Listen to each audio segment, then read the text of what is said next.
Bow combination number 9 has some moves that are just kind of special moves in it.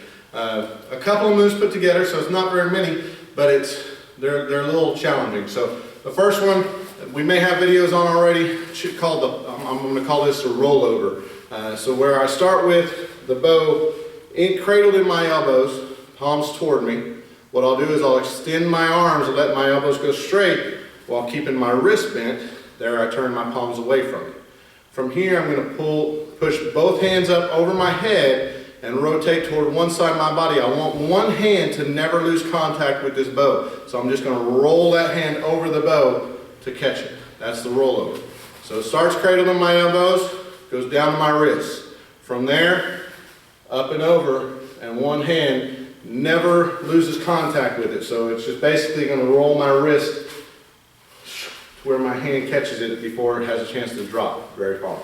So that's the rollover part of this. It starts in your elbows, slide down, roll over, and the next part of this, still on that rollover move, is that I'm going to step back. Whatever hand I catch with, I want to step that foot back so I catch the bow behind me in my hidden stance.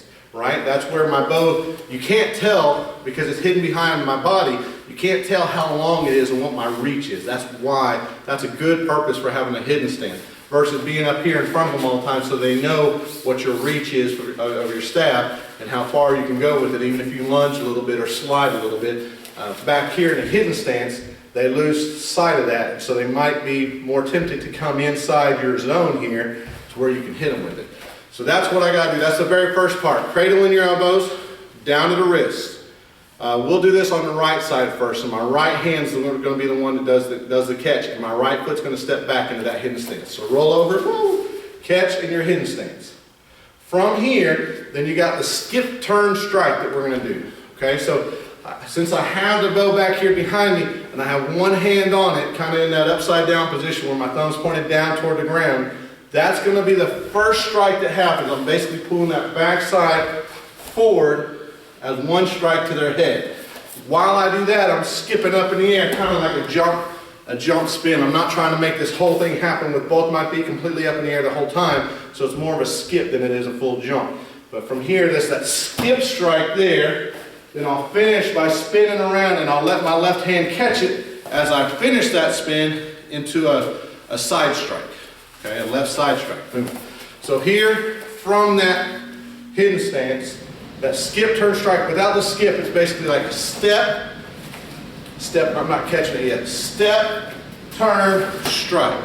That's a good way for your student to practice at home. Once they get that there, then they have them start from here, from that hidden stance one way or the other, however they like their hand to scan in front of them. From there, then let them add that skip to it. But once they get that, have them put the whole thing together. The whole entire combination for number 9 is here to here. Catch it as I'm in my hidden stance. Then skip, turn, strike. All right, sideways view of that. From here. Yeah, that's fine. From here, palms pointed toward me. Down. Back. So I step back with my right side here. My right hand caught it. From there, I'm in my hidden stance, I'm scanning. Skip, turn, boom, strike, landing in the front stance. Practice that both sides, left and right. So now it's my left hand's turn to catch it as I go behind me. And then it's that same thing. And this is weird for some people doing it left side.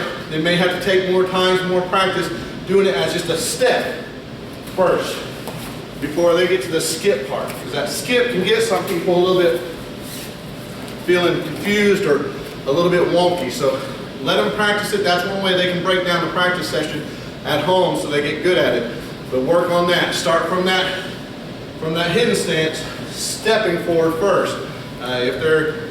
For the Ninja Fit students that are working on this, they're all black belts that should be doing these drills for their forums and stuff and for testing. So we've all worked on certain techniques that help us get proficient at this move here. You've probably done a 360 spin side or 360 spin hook kick at some point in time.